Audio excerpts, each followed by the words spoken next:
아침에 무엇을 먹느냐보다 아침에 무엇을 먼저 먹느냐가 하루 컨디션을 더 크게 좌우할 수 있다는 사실 생각해 보신 적 있으신가요? 많은 분들이 아침은 아무거나 조금 먹으면 된다고 생각하십니다. 속만 채우면 된다고 여기십니다. 그래서 바쁜 아침에는 빵 하나 가공된 반찬 단맛이 있는 음식으로 식사를 시작하시는 경우가 많습니다.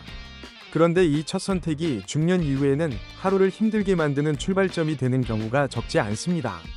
최근 들어 아침을 먹었는데도 오히려 더 피곤하다, 점심 전에 이미 기운이 빠진다, 머리가 맑지 않다, 이런 말씀을 하시는 분들이 늘고 있습니다. 이걸 대부분은 잠을 못 자서 그렇다, 나이가 들어서 그렇다, 이렇게 넘기십니다.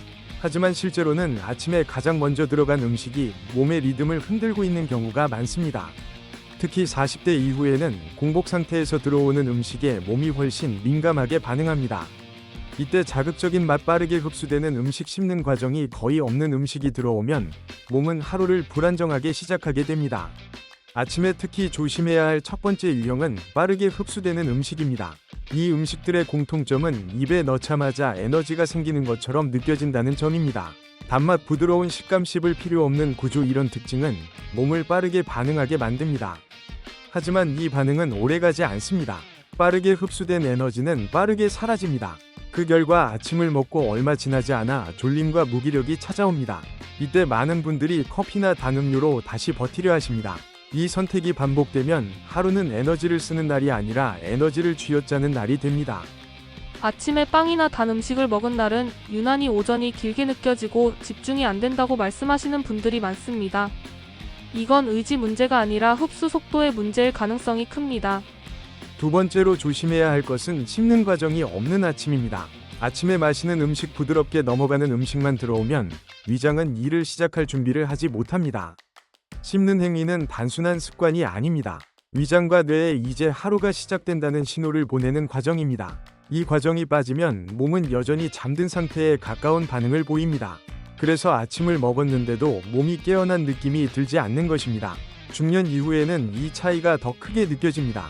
아침에 씹는 음식이 없으면 체온이 잘 오르지 않고 근육도 쉽게 굳고 하루 내내 몸이 무거운 느낌이 이어질 수 있습니다. 여기까지 들으셨다면 이런 질문이 떠오르실 수 있습니다.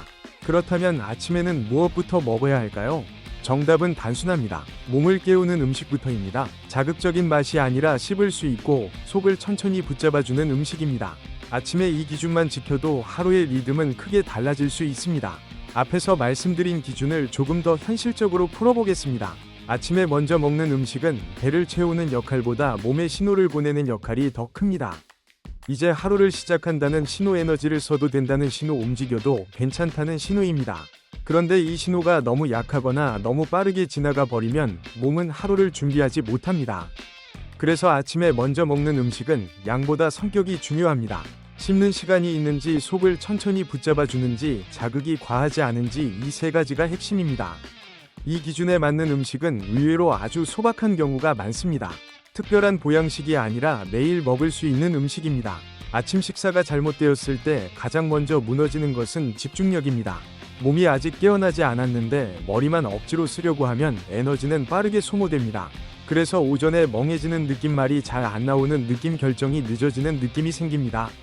이때 많은 분들이 자신이 예전 같지 않다고 느끼십니다. 하지만 실제로는 능력이 떨어진 것이 아니라 연료 공급 방식이 바뀌어야 할 시점인 경우가 많습니다.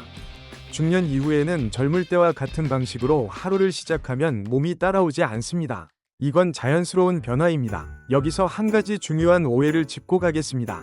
아침에 잘 먹는다는 말이 많이 먹는다는 뜻은 아닙니다. 중년 이후에 아침을 과하게 드시면 그 역시 부담이 됩니다. 중요한 건 적당한 양으로 몸을 깨우는 역할을 해주는 것입니다. 그래서 아침에는 배가 부르다라는 느낌보다 몸이 올라온다라는 느낌이 더 중요합니다. 이 차이를 느끼기 시작하면 아침 식사가 훨씬 쉬워집니다. 이 기준으로 아침을 바꾸면 몸은 보통 이런 순서로 반응합니다. 먼저 아침 이후 졸림이 줄어듭니다. 그 다음 점심 전 허기가 조금 완만해집니다. 그리고 하루 전체 피로가 조금 늦게 찾아옵니다. 이 변화는 아주 극적이지 않을 수 있습니다. 하지만 중요한 건 하루가 덜 무너진다는 점입니다. 하루를 버티는 느낌에서 하루를 보내는 느낌으로 바뀌기 시작합니다. 아침을 바꾼 뒤 하루가 덜 힘들어졌다고 말씀하시는 분들은 공통적으로 저녁에 덜 지친다고 이야기하십니다. 아침이 하루의 기초였다는 걸 그제서야 느끼셨다고 합니다. 이제 이 시점에서 많은 분들이 묻습니다. 그럼 아침에 절대 먹으면 안 되는 음식이 정해져 있느냐는 질문입니다. 정답은 절대라는 것은 없다는 것입니다.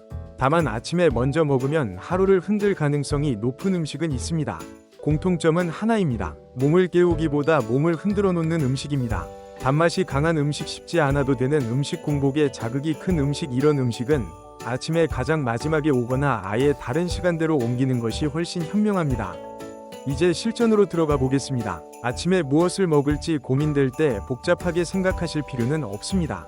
이 기준만 기억하시면 됩니다. 아침에 가장 먼저 들어가는 음식은 하루 동안 가장 오래 영향을 준다는 점입니다. 그래서 아침 첫 선택은 자극을 주는 선택이 아니라 안정을 주는 선택이어야 합니다.